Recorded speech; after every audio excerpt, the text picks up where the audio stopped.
Golgoto, Golgoto,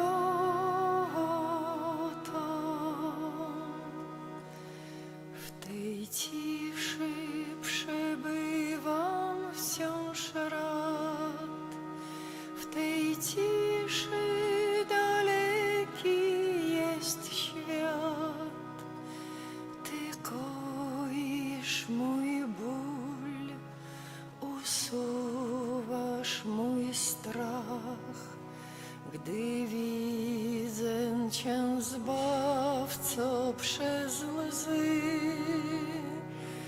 To nie gwoździe Cię przebiły, lecz mój grzech.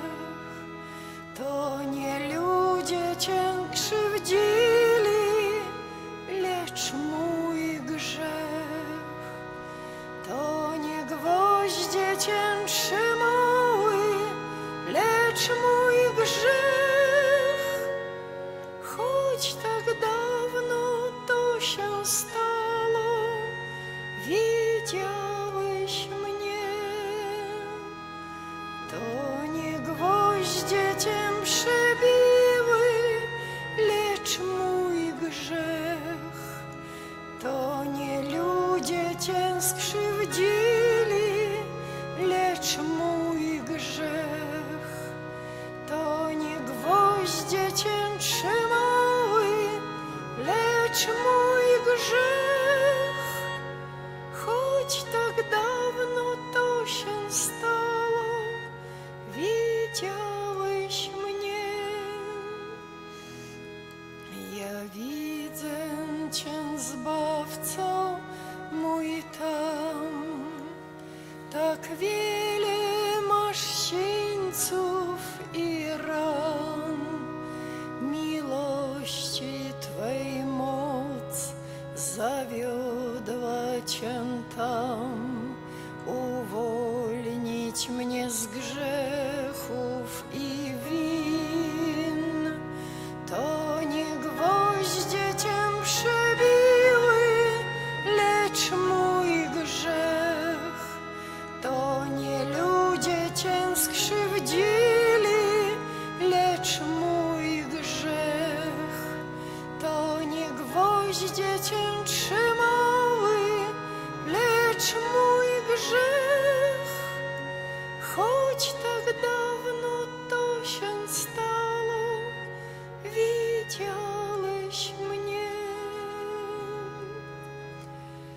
Tak często wspominam ten dzień, Golgotę i słodki jej cień, gdy przyszłam pod krzyż z ciężarem mych win. Uwolnił mnie tam Boży Syn. To nie gwoździe Cię przebiły, lecz mój grzech. To nie ludzie Cię skrzywdzili, lecz mój grzech. To nie gwoździe Cię trzymały, lecz mój grzech. Choć tak dawno to się stało, widziałeś mnie. To nie gwoździe Cię przebiły, lecz mój grzech. To nie ludzie Cię skrzywdzili, lecz mój grzech. To nie gwoździe Cię trzymały, lecz mój grzech. Choć tak dawno to się stało, widziałeś mnie. Golgoto, Golgoto,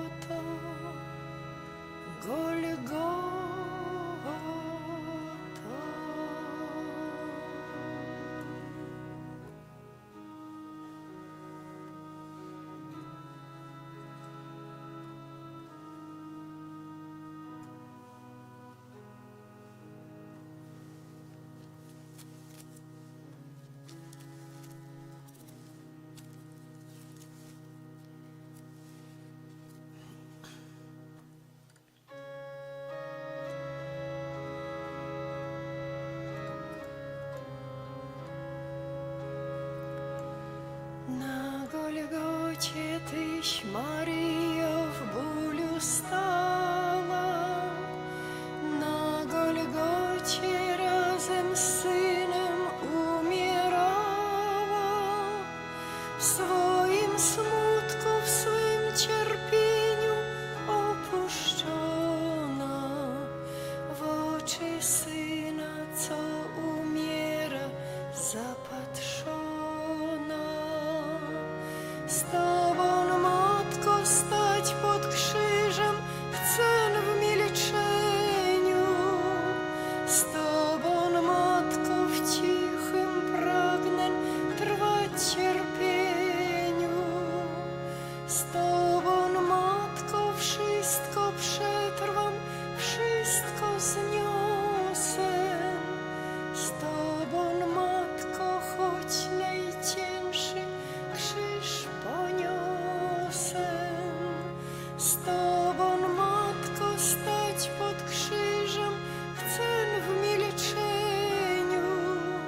Z Tobą, Matko, w cichym pragnę trwać cierpieniu.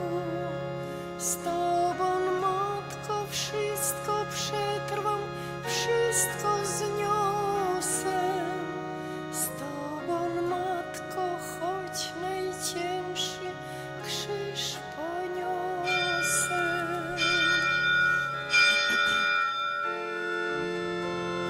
Krzyżu Chrystusa, bądźże pochwalony, na wieczne czasy bądźże pozdrowiony.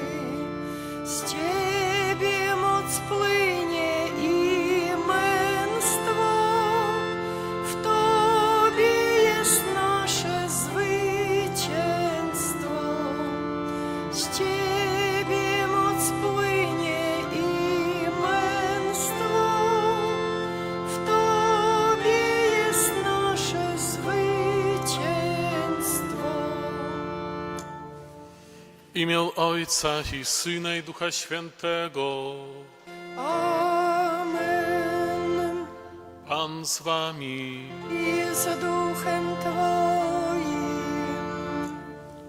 Сёння мы распачынаем пятую нядзелю Великага посту. Разумеем, што гэта ўжо фактычна апошняя нядзеля перад нядзеляй пальмовай, потым перад Вялікім тыднем. Час Великага посту скончваецца. Яшчэ мы, напэўна, прагнем паспець прыгатавацца добра, а мелі такую магчымасць праз рэкалекцыі да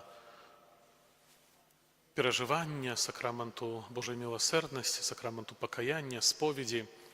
Таму хай гэты час, гэтыя апошнія хвіліны, дні будуць для нас таксама вельмі плённымі і у пэўным сэнсе таксама перапоўненай Божай ласкай.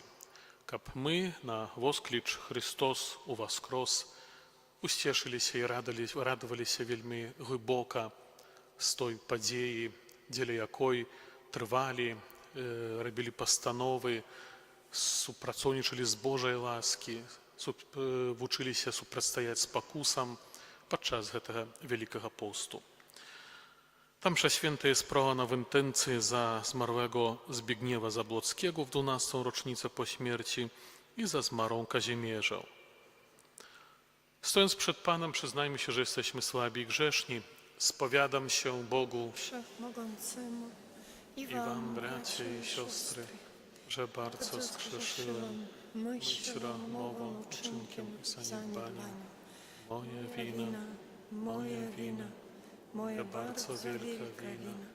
Przeto błagam Najświętszą Maryję, zawsze dziewicy, wszystkich aniołów i świętych, i was, bracie i siostry, o modlitwę za mnie do Pana Boga naszego.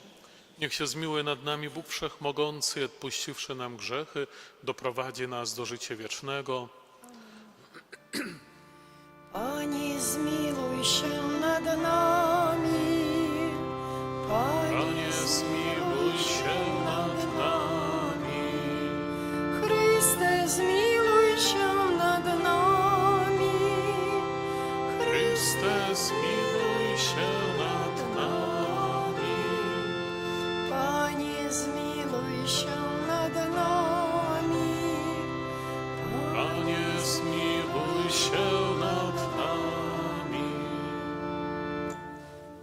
Módlmy się. Prosimy Cię, Panie nasz Boże, udziel nam łaski, abyśmy gorliwie naśladowali miłość Twojego Syna, który oddał własne życie za zbawienie świata, przez naszego Pana Jezusa Chrystusa, Twojego Syna, który z Tobą żyje i króluje w jedności Ducha Świętego, Bóg przez wszystkie wieki wieków. Amen.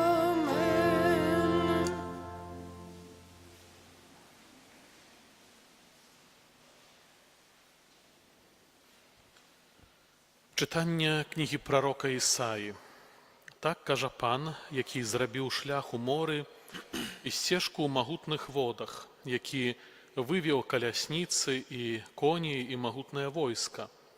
Усе разом полегли, не устануть больш, задзьмюлі іх і погасили, як кнот. Не успоминайте былога і не разважайте пра мінулае. Вось я ўчыню новае, і цяпер з'явіцца яно. Ці ж не ведаеце пра гэта? Я зраблю шлях у стэпе і рэкі ў пустыні.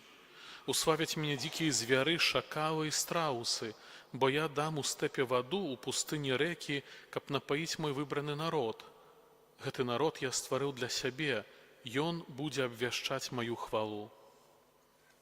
Гэта Слово Божае. Bogu niech będą dzięki. Pan Bóg uczynił wielkie rzeczy dla nas. Pan Bóg uczynił wielkie rzeczy dla nas. Gdy Pan odmienił losy Jonu, wydawało się nam, że śnimy. Usta nasze były pełne śmiechu, a język śpiewał z radości. Pan Bóg uczynił wielkie rzeczy dla nas. Mówiono wtedy między poganami, wielkie rzeczy im Pan uczynił. Odmień znowu nasz los, Panie, jak odmieniasz strumienie na południu. Pan Bóg uczynił wielkie rzeczy dla nas. Ci, którzy we łzach sieją, rządź będą w radości. Idą nie płaczą, niosąc ziarno na zasiew, lecz powrócą z radością, niosąc swoje snopy. Pan Bóg uczynił wielkie rzeczy dla nas.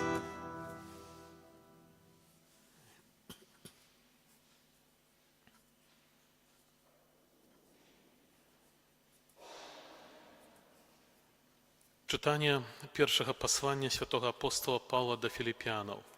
Браты, я усё лічу стратою дзеля перавагі пазнання Хрыста Езуса майго Пана.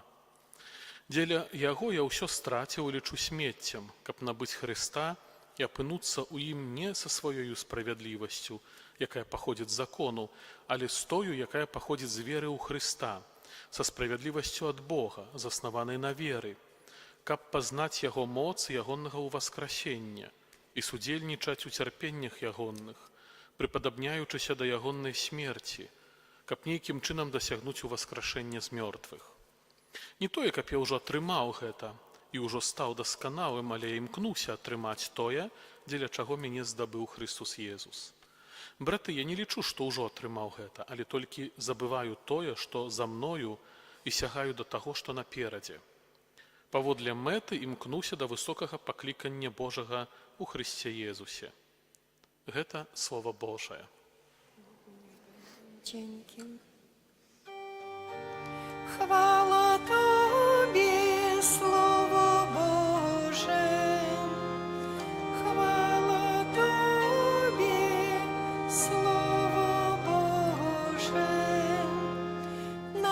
Módlcie się do Boga waszego, On bowiem jest łaskawy i miłosierny. Chwała Tobie, Słowo Boże. Pan z wami. I z duchem Twoim. Czytanie Świętego Ewangelia powodle Jana. Chwała Tobie, Panie. У той час Езус пайшоў на Аліўную гару, а раніцай зноў з'явіўся ў святыні. І ўсе людзі ішлі да яго, а ён сеў і вучыў іх. Прывялі тады кніжнікі і фарысеі да яго жанчыну, якую злавілі на чужаложстве. Паставілі яе пасярэдзіне і сказалі яму: «Настаўнік, гэтую жанчыну злавілі на чужалостве. А Маісей наказаў нам у законе каменаваць такіх. А ты што скажаш?» Яны казалі гэта, бо выпрабоўвалі яго, каб мець у чым абвінаваціць яго. Але Езус, схіліўшыся, пісаў пальцам па зямлі. Калі ж пыталіся ў яго далей, ён выпрастаўся і сказаў ім: «Хто з вас без граху, няхай першы кіне ў яе камень». І зноў, схіліўшыся, пісаў на зямлі. Яны ж, калі пачулі гэта, выйшлі адзін за адным, пачынаючы са старэйшых. Застаўся адзін Езус і жанчына, якая стаяла пасярэдзіне. Езус выпрастаўся і сказаў ёй: «Жанчына, дзе яны? Ніхто не асудзіў цябе?» Яна адказала: «Ніхто, пане». Езус сказаў ёй: «І я не асуджаю цябе. Ідзі і адгэтуль больш не грашы». Гэта слова Пана. Chwała Tobie, Chryste. Браты і сёстры, мы сёння прыгожа чулі ўрывак Евангелля. Шкада, не ўзяў радыёмікрафон, я б трошкі прайшоўся бы цяпер між радамі. Хто памятае, аб чым было Евангелле, якое толькі што чыталі, памятаеце? Ну то добра. А як лічыце, што ў гэтым Евангеллі было найважнейшае? Цяжкае пытанне, бо гэта трэба тэкст мець перад вачыма і напэўна, можа, хто б сказаў бы, найважнейшае, што вось Езус апраўдаў гэтую жанчыну. Найважнейшае то, што Езус перамог вось гэту такую спакусу фарысеяў і кніжнікаў, якія менавіта хацелі таксама абвінаваціць яго, бо месцам сённяшняе Евангелля. Да, падзея, гэта ўсё шмат занімае часу апісання праз евангеліста Яна, што Езус, праўда, пісаў на зямлі, што тыя людзі прыйшлі, прыцягнулі гэту жанчыну, трымаючы ў руках камені, што быў гэты дыялог, яны ўсё намагаліся, каб ён ім адказаў. Езус усё схіляецца, піша, потым адказвае, потым яны адыходзяць. Наша фантазія, воображэнне малюе такі вобраз, усё гэта як адбываецца, чуем, як гэтыя камні з іхных рукаў падаюць, як яны адварочваюцца, адыходзяць, бо не смаглі так насамрэч падняць гэты камень, бо праўдападобна Езус мог пісаць іх грахі. І калі яны падыходзілі, глядзелі, што ён піша, то кожны бачыў свой грэх. І, можа быць, той грэх, які таксама быў паводле права караны праз смерць. І, як тады? Если я раблю что-то, што таксама з'яўляецца для мяне смяротным, то як я могу абвінавачваць другого чалавека і дамагацца ягонай смерці? Але гэта іншы момант, мы да яго яшчэ вернемся. Мне здаецца, што сёння найважнейшым момантам было тое, як гэта жанчына напрыканцы звярнулася да Пана Езуса. Калі ўсе адышлі, мы чуем, што жанчына стаяла пасярэдзіне, яе прывялі, мы чуем на пачатку, і паставілі пасярэдзіне. Праўдападобна, яна была пасярэдзіне, збоку побач Езус, і навакол усе гэтыя людзі з камянямі, чакаючы вось менавіта на развязанне гэтай сітуацыі. Але евангеліст кажа, што нават калі яны адышлі, то жанчына засталася пасярэдзіне, хаця уже гэтай сярэдзіны там і не было, бо сярэдзіна паводле чаго, праўда? Але гэта важна. Гэтай словы, бо як чытаем Святое Пісанне, варта заўсёды дачапіцца да кожнага слова, паразважаць яго. Вядома, што мы не маем магчымасцяў, хаця сёння ёсць і магчымасці нават зазірнуць у словнік, як гэта слова па-грэцку гучыць, як яно даслоўна тлумачыцца, бо нашы тлумачэнні яны такі больш набліжаныя да літаратурнага і вельмі часта не заўсёды перадаюць якасна слова арыгіналу. І вельмі часамі, калі мы ведаем арыгінал, то нават так глядзім, што часамі і змест трошкі адзначаецца такой цікавай, такой, праўда, зместам такім цікавым, таму што тады гэта слова інакш Божае распачынае прамаўляць. Але гэта жанчына застаецца пасярэдзіне, хоць цяжка за той сярэдзінай. Яна застаецца ў цэнтры. Тады, на пачатку, яна была ў цэнтры каменавання. Яна была ў цэнтры тады, дзе на нее з усіх сторон паляцелі бы камяні, яна страціла б сваё жыццё. А калі яна знайшлася адна з Езусам, яна зноў знайшлася пасярэдзіне, у цэнтры. Гэта вельмі вымоўна. Езус не адпіхае гэтай жанчыны. Тыя прывялі яе на ўкаменаванне, паставілі пасярэдзіне, бо так было зручней. Часамі ставілі ў сярэдзіну, закідывалі камянямі, альбо пры нейкай сцяне, каб чалавек не ўцёк і каб таксама в пэўным сэнсе гэтыя камені недзесь там не раскідаліся далёка. Але зноў жа на пытанне пана Езуса: жанчына, дзе яны? І далей Езус працягвае: ніхто не асудзіў цябе? Два пытання: дзе яны, ці ніхто цябе не асудзіў? І жанчына адказвае: ніхто, пане. І мне здаецца, што цэнтрам сённяшняга ўвогуле сэнсу Евангелія з'яўляецца гэты адказ гэтай жанчыны: ніхто мяне, пане, не асудзіў. У чым сэнс? А сэнс у тым, што калі гэтыя людзі прыцягнулі гэтую жанчыну на ўкаменаванне, яны звярнуліся да Езуса, мы чуем, паставілі яе пасярэдзіне і сказалі яму: настаўнік, гэтую жанчыну злавілі на чужалоўстве, згодна з правам Майсея павінны ўкаменаваць. Што ты скажаш? Яны звяртаюцца да Езуса: настаўнік. Звяртаюцца да яго як да аднаго з настаўнікаў народу. І то гэта словы большасці, можа, такія, скажам, падступныя, таму што яны гэта так кажуць для таго, каб выклікаць у яго рэакцыю, каб ён выказаўся, што з гэтай жанчынай рабіць. А жанчына звяртаецца да Езуса: пане. Мы ўжо калісьці разважалі з вамі, хто не памятае ці не ведаў, то зараз прыпомню, слова пане на грэцкай мове гучыць як кырьос. Калі мы распачынаем літанне, адкрываем малітоўнік, то у нас распачынаецца кырье лейсон. Гэта грэцкая мова, гэта значыць: пане, змілуйся над намі. Польская, беларуская мова, слова пан, яно, яшчэ ў беларускам спадар ёсць да чалавека, пан да Бога, у польскай мове паны да Бога і да чалавека, па-расейску да ёсць Гасподзь. Это слово, якое выкарыстоўваецца толькі выключна ў адносінах да Бога. То вось менавіта жанчына гэта, грэшніца, яна сказала: кырьос, Гасподзь, ніхто мяне не асудзіў. І гэта чаму важна? Таму што гэта жанчына, яна распазнала Езуса. Бо габрэі вельмі лёгка. Мы часамі маем, нават ёсць у 10 Божых наказах, памятаем першы: не будзеш браць імя Пана Бога надарэмна. Габрэі вельмі моцна прытрымліваліся гэтага. Скіраваць да чалавека слова кырьос, Гасподзь, но гэта габрэі гэта бы не зрабілі бы. Яны былі вычуленыя на гэта.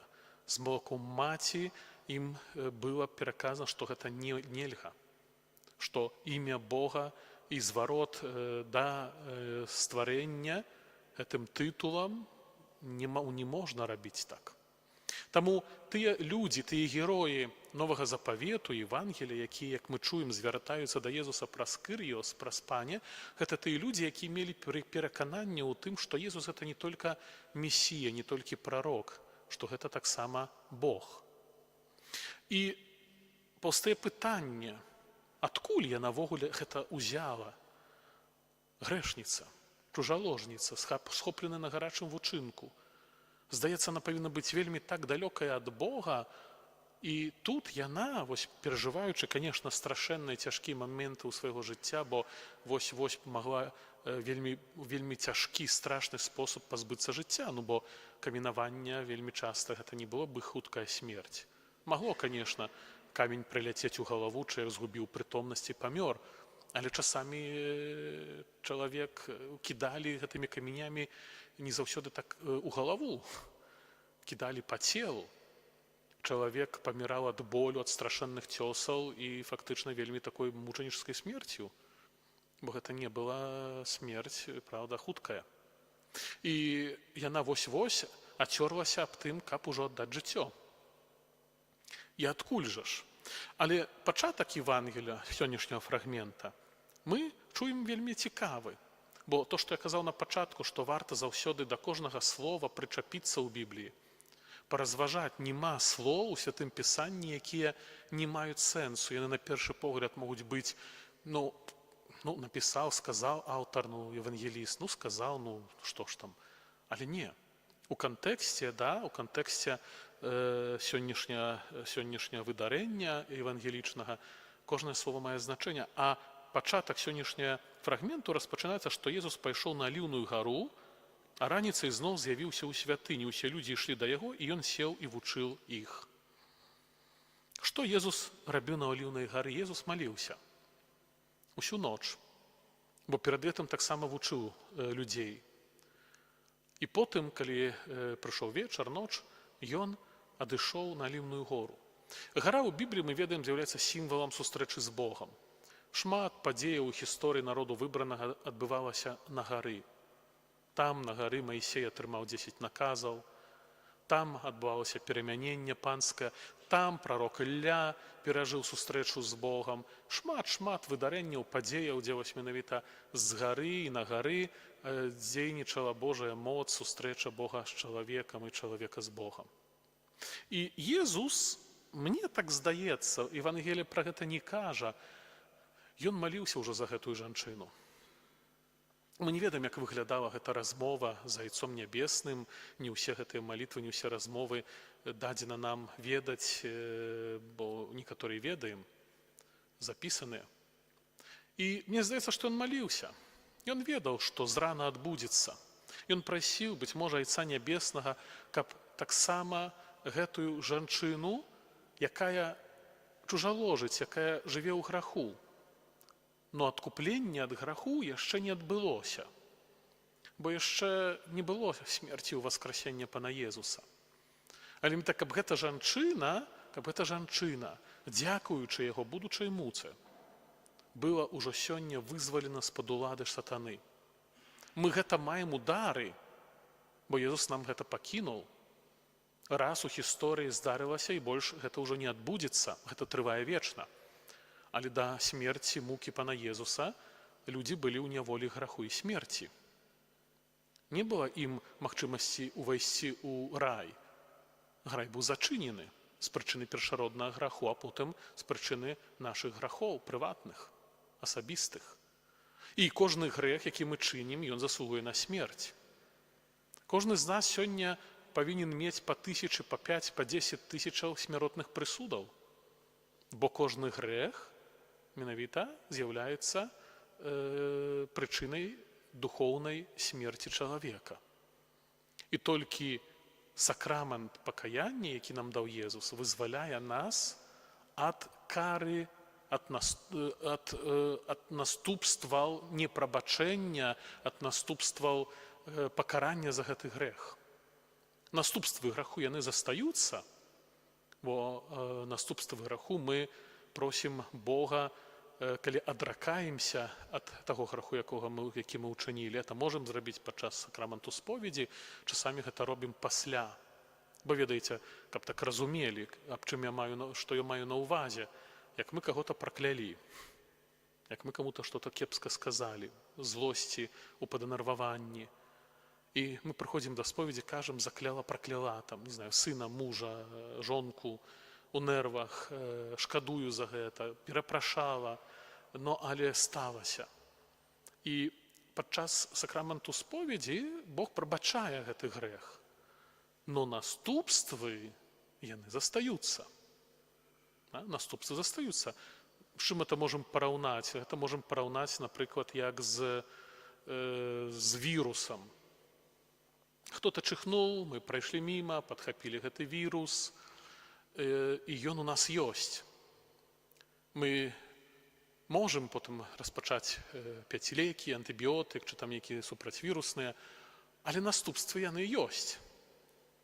Мы супрацьстаім гэтаму, але наступствы ў нас застаюцца.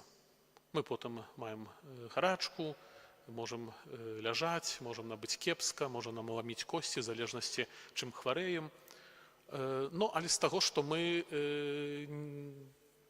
каго-то таксама заразілі, і то што? Наступствы ёсць. Мы шкадуем, што так сталася, перапрашаем, але, праўда, наступствы застаюцца. Наступствы граху застаюцца. І як, напрыклад, яшчэ раз паўтаруся, што калі мы вярнемся да гэтага выпадку, калі мы каго-то праклялі, то мы павінны прасіць Бога, каб ён прарваў дзейнасць гэтага пракляцця. Споведь – гэта прабачэнне мне за гэты грэх. Наступствы граху, яны і застаюцца. Нету так, што мы нарабілі, потом паспавядаліся, і ўсё. Каб так было, то бы сёння бы у нас не было столькі наступстваў таго зла, якое ў свеце сёння ёсць. Наступствы застаюцца, і гэта патрабуе таксама такога адрачэння.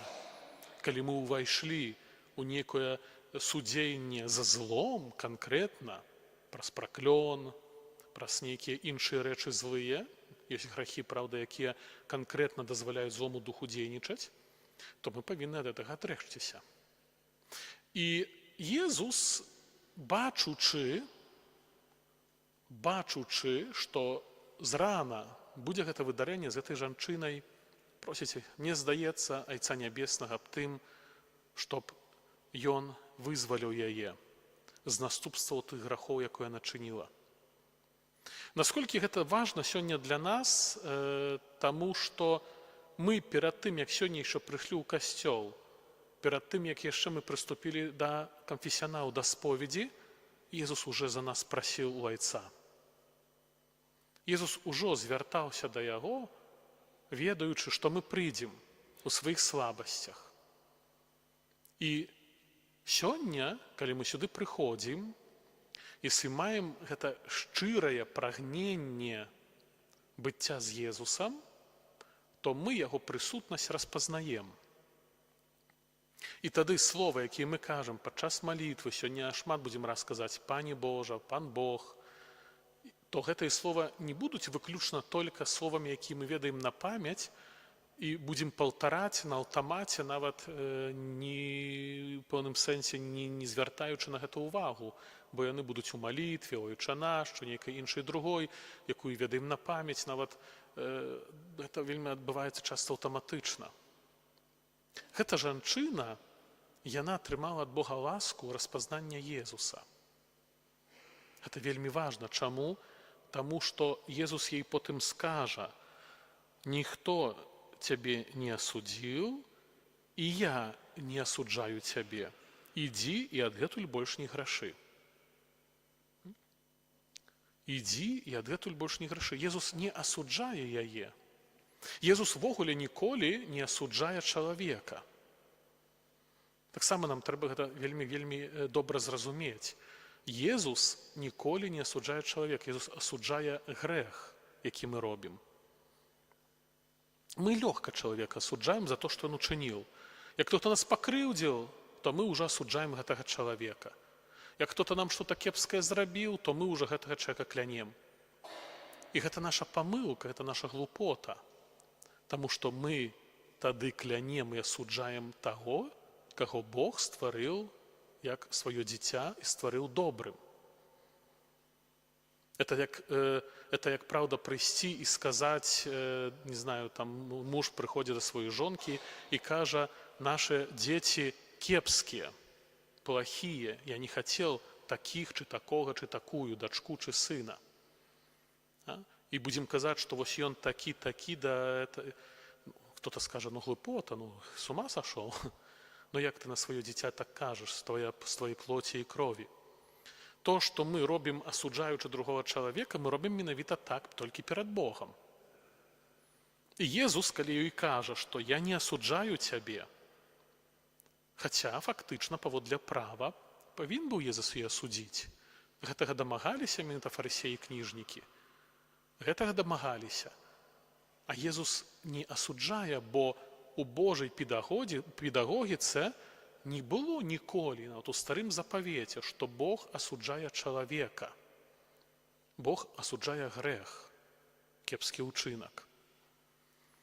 І гэта, мне здаецца, было таксама момантам адбудавання гэтай жанчыны.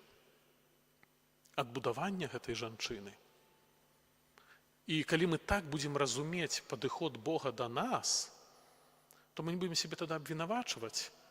Тада гэта можа нас пабуджаць будзе яшчэ да большага пакаяння, да большага прагнення перажывання сустрэчы з Богам. Бо, ведаеце, мы вельмі часта, прыходзячы да споведзі, прыходзім як тыя, которые, як кажуць, накасячылі. Прыходзім як тыя, такія, чуемся нягоднымі. І, можа, добра, но только мы заўсёды павінны зразумець, паміж таго, што можа ксёндз сказаць і вострыя слова, можа так быць. Але так ці інакш мы маем упэўненасць, што Бог не глядзіць на мяне і мяне не асуджае. Мы павінны мець гэту упэўненасць. Ён толькі кажа: дачка, сын, ты кепска зрабіў. Тое, што ты ўчыніў, той грэх ці грахі, яны потым адпомсцяцца на цябе. Наступствы могуць быць вельмі цяжкія. Я не хачу, каб так было. Я не прагну, каб ты потым лічыў, што я цябе караю за гэта. Мы так вельмі любім пра гэта казаць, што Бог карае. Езус ніколі і Бог ніколі не кажа, што я цябе караю за твой грэх, за твои ўчынкі. Езус хоча кожнага з нас апраўдаць. Смерць Пана Езуса і ўваскрасенне – гэта пасрэдніцтва паміж намі і Богам Айцом, калі Езус кажа: ойча, я узяў на сябе гэтыя грахі. Прабач ім, бо я ім таксама прабачаю, бо атрымаў гэта права прабачэння. Чаму? Бо ў любові за нас ахвяраваў сябе на крыжы. І калі мы цяпер адносімся да Езуса кепска, таму што мы з лёгкасцю можам сабе дазволіць не прыйсці ў нядзельку да касцёла, у дзень яго ўваскрашэння, калі ён уваскрос, з любові да мяне, з прагненнем вызваліць мяне, каб я не карячыўся ў гэтых грахах і тым больш у іх наступствах. Мы кажам: павісі ты сабе на крыжы яшчэ трошкі. Можа, калі-небудзь себе выберуся праз тыдзень, 2, 3, 4. Калі мы можам сабе дазволіць жыць у граху, как глупыя дзеці, месяцамі, год, не прыходзячы да касцёла, да споведзі.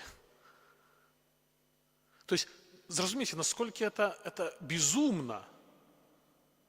Калі кто-то захварэе сёння, то что мы пойдем в наступным годзе до лекара, до врача? Если я сегодня подхвачу вирус, то я праз 3 месяца начну пить лекарства. Ну, як кому так скажете, скажут: ну это ж глупо, скажут: ты что, ну так ты ж ноги протянешь, ну ты ж иди лячыся. Ну и лечимся, и давай 103, правда, если уже совсем кепска. Або облегаем поликлиники, шпиталь, да, каб уже там это, поглядели, но бо тут ноги отказываете, руки отказываете, в усе свербить, правда. Глядите, шукаете, плохо, дрэнна мне, ніхто не цяне. І мы вельмі часто, але тут, як, скажем, як люди падыходзім, не разумеючы гэтых справаў духоўных, падыходзім вельмі часто до нашего такое жыцця духоўнага менавіта вот так, глупа. І мы губляем, даражэнькія, вельмі шмат, таму што мы не сустракаемся з Езусам. Не сустракаемся, мы не разумеем, якой цэной мы былі выкуплены, не зразумелі, якой цэной заплаціў Езус за мой грэх. Якая это цена? Якім кошт? Што ён узяў на сябе дзеля таго, каб я сёння мог спакойненька тут сядзець? Што што ён узяў на сябе, што я сёння не з'яўляюся нявольнікам, рабом духа злога. Што сёння я магу зноў вяртацца заўсёды тады, калі з сваёй чалавечай слабасці зграшу, але вяртацца зноў да стану дзяцей Божых.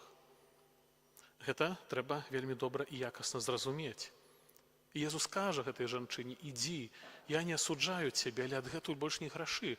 Чаму? Таму што грэх зноў цябе прывядзе да гэтага прыніжэння.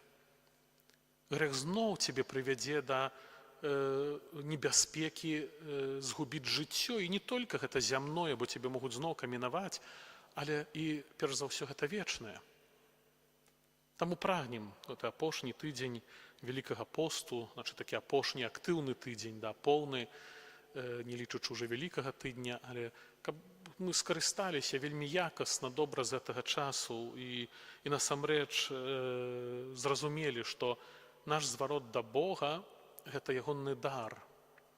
Ён сёння можа стаіць перад Айцом Нябесным і просіць за мною, за кожным з нас. І просіць, кажа, мімо таго, што мы сёння, можа, шмат прыступім да святакратскай споведзі, таму што наша споведзя магла быць непрыгатаваная, што мы пасля году споведзі, не будучы ў споведзі, прыйшлі з 3-4 грахамі. Могу гэта казаць, бо сёння не спавядаў тут, не ведаю. Што мы прыйшлі і навешалі ерунды ксяндзу на вушы, таму што не бачым, не разумеем, не падрыхтаваліся, але сядзім такі задаволеныя, што ўсё, мы адбылі, паспавядаліся, ўсё класна, і ўжо год можна сабе жыць спакойна, чи там сколькі. Кепска. І мы не чуем тады, мы церпім, хварэем, нас дасягаюць розныя няшчасці. Тады дзівімся, ну чаму ж так, во Божа, як жа ж, я ж уж вроде бы і хачу, і з табою туды быў, і дзе-то, можа, і малюся, ну, і праз інтэрнэт пагляжу, і это, а чаму вось так? Ну так, таму што мы адносімся да гэтага так неяк павярхоўна, як бы збываючы нам. Наша вера, малітва, касцёл, гэта так сабе. Так у рамах прызвычаення, аддання даніны фальклору, ці там, праўда, нейкаму прызвычаенню, звычкі, чи традыцыі, лепей скажам, традыцыі. Дражэнькі, так быць не можа. Бо або ідзем за Богам, альбо за ім не ідзем. Сама найстрашнейшыя і найгоршыя людзі у касцёле – гэта цёплыя. Гэта цёплыя. Гэта ты, который лічыш, што ў іх все добра, усё файна, но никакой динамики нема. Нема ніякога служэння, нема никакой праяўлення перажывання любові Божай. Мы заўсёды становімся такімі патрабіцелямі. Прыходзім да касцёла, только хотим браць, ад Бога браць, а выходзячы з гэтага касцёла не здольны нікому нічога даць. Ні добрым словам падзяліцца, ні дазволіць Божай мудрасці прамовіць праз мяне. Не дазваляем сваім вуснам выказаць прароцкае слова чалавеку, які на гэта вельмі сёння чакае, і оно было дана, можа, мне, уложена мае вусны, але з прычыны маёй такой абыякавасці, з такой не халоднасці, а цёпласці, я гэта слова нават не пачуў.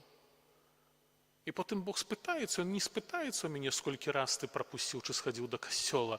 Это важна, але он спытаецца, сколькім людзям ты паслужыў, як мой вучань, які называўся веруючым, католікам, паслужыў, і гэта слова, якое праз цябе прамовіў, дазволіў, каб я прамовіў, гэта слова, якое дакранулася і дапамогло другому чалавеку знайсці мяне. Сколько таких человек, сколько мы сёння можам сабе сказаць, што дзякуючы таму, што я дазволіў Богу прамовіць маёй прысутнасці ва мне Духа Святога, там, дзе я ёсць, людзі распачалі насамрэч цікавіцца Богам і прыйшлі да веры. Сколько таких людзей ёсць? Можа казацца, што нашы дзеці паўцякалі з касцёла. Што яны хадзілі і перасталі. Шукаем прычыны. Прычына ў нас. І ў таце з мамай, але і ў парафянах. Бо як эта дзяўчыначка сядзіць і глядзіць, то яна глядзіць на вас. Як вы перажываеце? Як для вас сённяшняя сустрэча з Езусам? Яны добра чуюць. Не трэба недацэньваць дзяцей. І потым для них это прамаўляе. Ён может не чуць маё казанне, бо яны яшчэ могуць і не чуць, яшчэ там круцяцца, вертяцца, это нормально. Но секут они хорошо. І бачаць, і разумеюць. І если гэта не атрымаюць у сям'і, у парафіі, бяда нам. Бяда нам. Мы за гэта будзем адказваць. А не за то, што нічога не зрабіў, ні з кім не сваруся, бо адзін жывучы, адна. Гэта глупоты. Сколько маё жыццё, маё нібы праведнасць, моя вера, сколько она прычынілася да прыхода людзей да Бога. Вот палічыце сабе, зрабіце сёння такі, возьміце счёты, калькулятор, можа хваце адной рукі, а можа і за много адной рукі пальцаў. І тады гэта будзе адказ на то, ці я сёння, прыйшоўшы сюды, насамрэч шчырага сэрца звяртаюся да Езуса, Пане, Господь. Amen. Wyznajmy naszą wiarę, wierzę w jednego Boga, Nieba i ziemi, wszystkie rzeczy widzialnych i niewidzialnych, i w jednego Pana Jezusa Chrystusa, Syna Bożego jednorodzonego, który z Ojca jest rodzony przed wszystkimi wiekami, Bóg z Boga, światłość ze światłości, Bóg, prawdziwy z Boga prawdziwego, zrodzony, a nie stworzony, współistotny Ojcu, a przez Niego wszystko się stało. On to dla nas ludzi, dla dla naszego naszego zbawienia. zbawienia, stąpił z nieba i za sprawę Ducha Świętego przyjął ciało z Maryi Dziewicy i stał się człowiekiem. Ukrzyżowany również za nas, pod Poncjuszem Piłatem, został umęczony i pogrzebany i zmartwychwstał dnia trzeciego, jako znajmie Pismo, i wstąpił do nieba, siedzi po prawicy Ojca. i powtórnie przyjdzie. Przyjdzie w chwale sądzić żywych i umarłych, a Królestwo królestwo Jego nie będzie końca. Wierzę w Ducha Świętego, Pana i Ożywiciela, który od Ojca i Syna pochodzi, który z Ojcem i Synem wspólnie odbierał wielbienie i chwałę, który mówił przez proroków. Wierzę w jeden święty, powszechny, apostolski Kościół. Wyznaję jeden chrzest na odpuszczenie grzechów I oczekuję skrzeszenia umarłych. umarłych i życie wiecznego w przyszłym świecie. Amen. Jako przybrane dzieci Boże, którym Bóg odpuszcza winy i powołuje do nowego życia, prośmy Go o konieczną pomoc. Módlmy się o właściwe, zgodne z prawdą rozumienie w Kościele miłosierdzia Bożego jako gotowości Boga do przebaczenia przy jednoczesnym wezwaniu do porzucenia grzechu. Ciebie prosimy. Wysłuchaj nas, Panie. Módlmy się o roztropność i delikatność dla spowiedników i duszpasterzy towarzyszących wiernym, usiłującym wydobyć się z wikłania w grzechy, zwłaszcza nałogowe. Ciebie prosimy. Wysłuchaj nas, Panie. Módlmy się o odwagę i skuteczność dla polityków walczących z procederem handlu ludzi, dziecięcej prostytucji, pornografii, a także zatruwaniem dziecięcych serc złymi ideologami. Ciebie prosimy. Wysłuchaj nas, Panie. Módlmy się o dobre ukształtowanie u ludzi młodych myślenia o ludzkiej płciowości i wstydliwości, zgodnego ze stwórczym zamysłem Boga. Ciebie prosimy. Wysłuchaj nas, Panie. Módlmy się o miłosierdzie Boże dla naszych zmarłych, a szczególnie dla Zabłockiego Zbigniewa i Kazimierzy, którzy oczyszczają się ze skutków grzechów i grzesznych wyborów dokonanych za ziemskiego życia. Ciebie prosimy. Wysłuchaj nas, Panie. Módlmy się o wiarę w nowe, wolne od grzechów życie dla nas tu zgromadzonych, którzy tęsknimy za świętością, czystością i miłością. Ciebie prosimy. Wysłuchaj nas, Panie. Panie Jezu Chryste, Ty jesteś umiłowanym Synem jednorodzonym. Prosimy Cię, staw się przed Ojcem Niebieskim we wszystkich naszych intencjach, który żyjesz i królujesz na wieki wieków.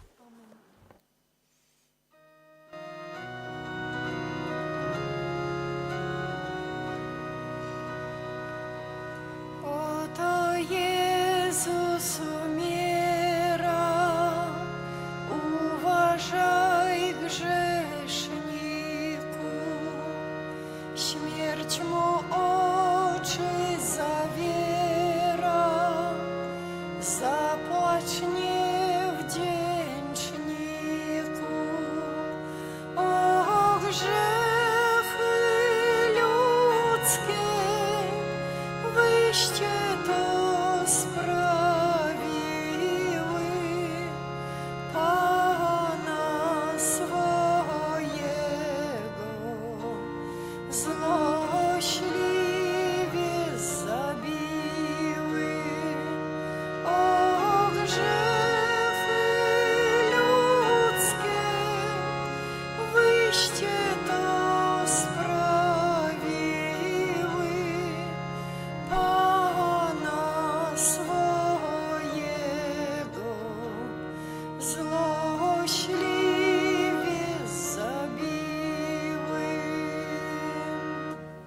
Módlcie się, aby moją i waszą ofiarę przyjął Bóg Ojciec Wszechmogący. Niech Pan przyjmie ofiarę z rąk Twoich na cześć chwałę swojego imienia, a także na pożytek nasz i całego Kościoła Świętego. Wysłuchaj nas, Wszechmogący Boże, i przez tę ofiarę oczyść z grzechów swoich wiernych, którym dałeś poznać prawdy chrześcijańskiej wiary, przez Chrystusa Pana naszego. Amen. Pan z wami. I z duchem Twoim Górę serca. wznosimy je do Pana. Dzięki składajmy Panu Bogu naszemu. Godne to i sprawiedliwe.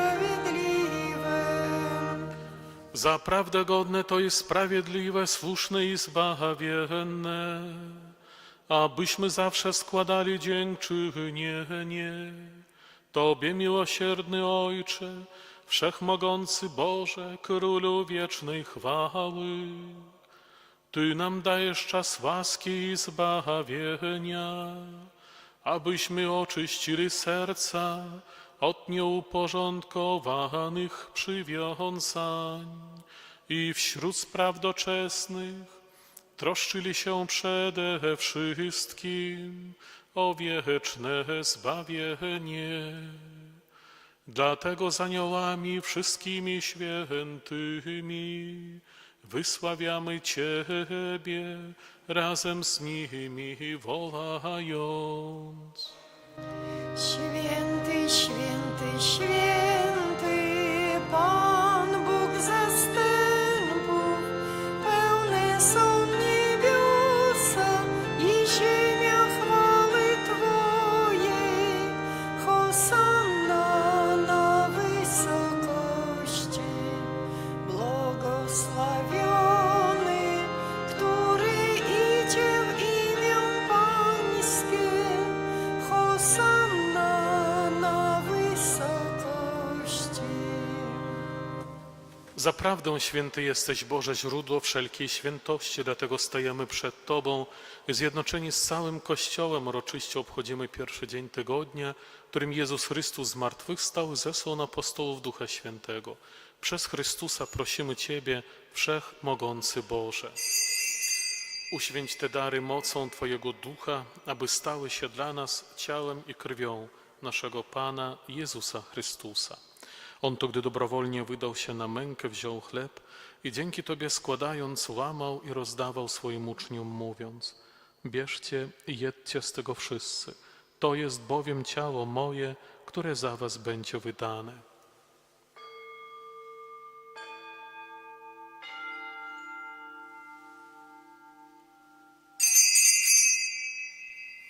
Podobnie po wieczerzy wziął kielich i ponownie dzięki Tobie składając, podał swoim uczniom, mówiąc: bierzcie i pijcie z niego wszyscy. To jest bowiem kielich krwi mojej, nowego i wiecznego przymierza, która za was i za wielu będzie wylana na odpuszczenie grzechów. To czyńcie na moją pamiątkę.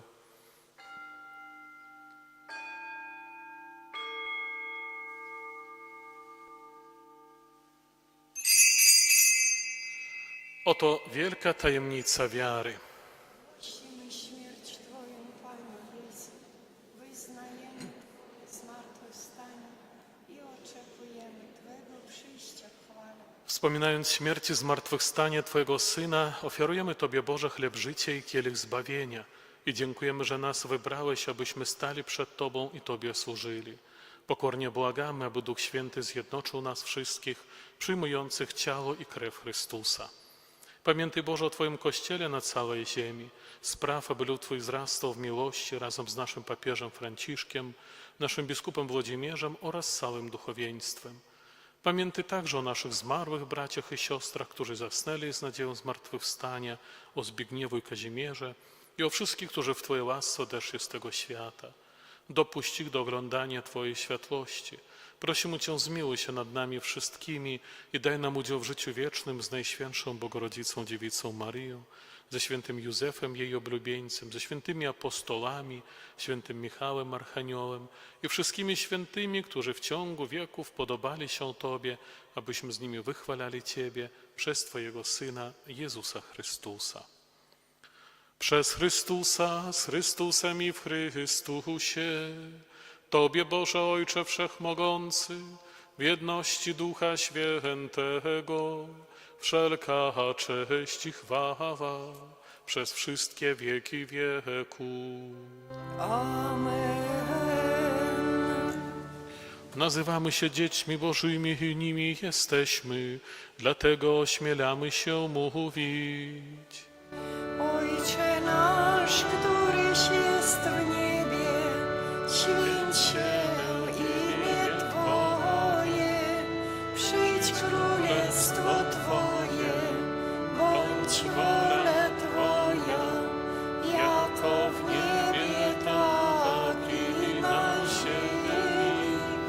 Chleba naszego powszedniego daj nam dzisiaj i odpuść nam nasze winy, jako i my odpuszczamy naszym winowajcom. I nie wódź nas na pokuszenie, ale nas zbaw ode złego. Wybaw nas, Panie, od zła wszelkiego i obdarz nasze czasy pokojem. Wspomóż nas swoim miłosierdziu, abyśmy zawsze wolni od grzechu i bezpiecznie od wszelkiego zamętu pełni nadziei oczekiwali przyjścia naszego Zbawiciela, Jezusa Chrystusa. Bo Twoje jest królestwo i potęga i chwała na wieki. Panie Jezu Chryste, przez Twoją śmierć na krzyżu Bóg Ojciec sprowadził pokój między niebem i ziemią. Prosimy Cię, nie zważaj na grzechy nasze, lecz na wiarę swego Kościoła i zgodnie z Twoją wolą napełnij go pokojem i doprowadź do pełnej jedności, który żyjesz i królujesz na wieki wieków. Pokój Pański niech zawsze będzie z Wami. I z duchem Twoim. Przekażcie sobie znak pokoju. Wszystkim.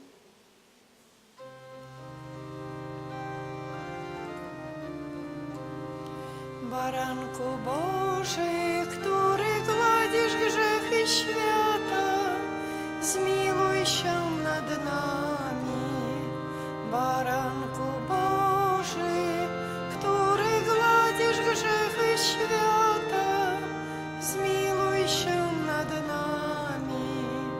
Baranku Boży, który gładzisz grzechy świata, obdarz nas pokojem.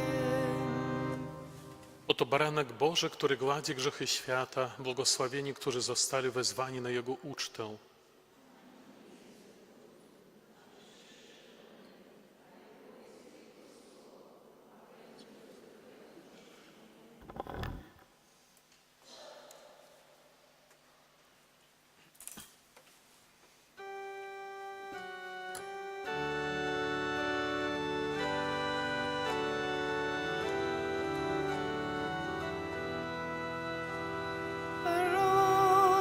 Rozmyślajmy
Módlmy się.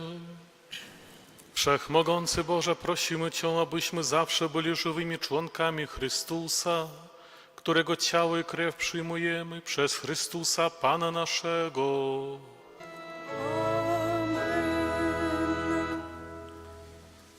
Слухаем парафільна аб'явы. Сёння 5-я недзеля Вялікага посту. Набажэнства крыжовы шлях у нашым касцёле у пятніцу пасля святой імшы з раніцы і вечары, для дзяцей у суботу ў 16 гадзін. Набажэнства песні жальбы ў сераду пасля святой імшы раніцай і вечары, а таксама ў нядзелю пасля святой імшы ў 10 гадзін. Захочам у часе Вялікага посту, каб паклапаціцца, каб хворыя, якія не могуць прыйсці ў касцёл, маглі прыступіць да святых сакраментаў. Можна запісаць адрасы хворых у канцылярыі і на гэты чацвер. У пятніцу ў жупранах традыцыйная адпустовая ўрачыстасць Маці Божай Балеснай, святая імша там у 19 гадзін. Наступная недзеля пальмовая недзеля або недзеля Мукіпана. Яна распачынае Вялікі тыдзень. Асвячэнне галінак вербачак на кожнай святой імшы. Ахвяры, сабраныя падчас святой імшы, будуць скіраваныя на патрэбы вышэйшай духоўнай семінарыі ў Гродні. Асвячэнне стравы ў Вялікую суботу будзе адбывацца ў касцёле і ў капліцах. Калі жыхары якой-небудзь вёскі хацелі бы, каб святар прыехаў і асвяціў стравы каля крыжа, то просім запісацца ў канцылярыі. В парафіяльным кіоску можна набыць новы нумар газеты «Слова жыцця». Інтэнцыя жывога ружанца. Молімся за кандыдатаў з нашай парафіі, якія ў гэтым месяцы прымуць сакрамент бежмавання, і таксама за дзяцей, якія ў маі прыступяць да першай святой камуніі. Дзякуем за ахвяраванне на ўтрыманне нашага касцёла і парафіі. На мінулым тыдні адышла пана нашыя парафіяне: Генрых Баброўскі, 67 гадоў, Яніна Шаверда, 87 гадоў, Владислав Мароз, 25 гадоў і Ян Баброўскі, 72 гады. Вечны адпачынак рачы ім даць Пане.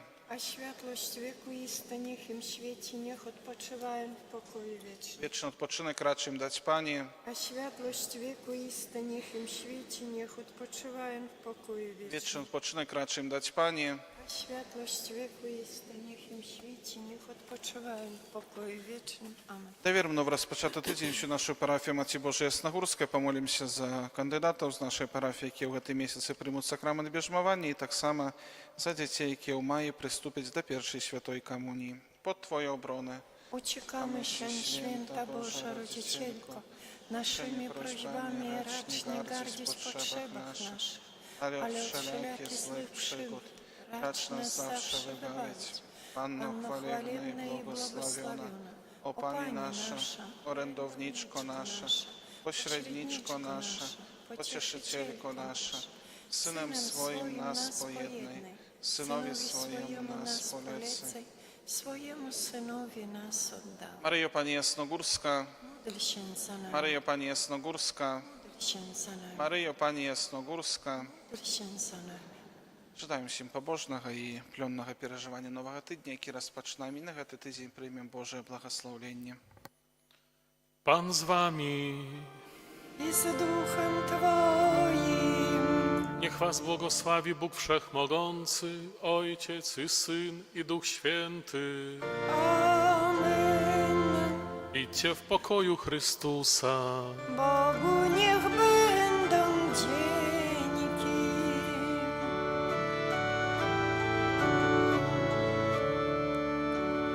Ангел Паński zwiastował Pannie Maryi i poczęła z Ducha Świętego. Zdrowaś Maryjo, łaski pełna, Pan z Tobą, błogosławiona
Syna i Ducha Świętego. Amen.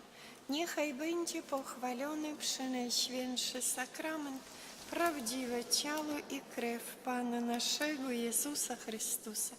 Niechaj będzie pochwalony Przenajświętszy Sakrament, prawdziwe ciało i krew Pana naszego Jezusa Chrystusa.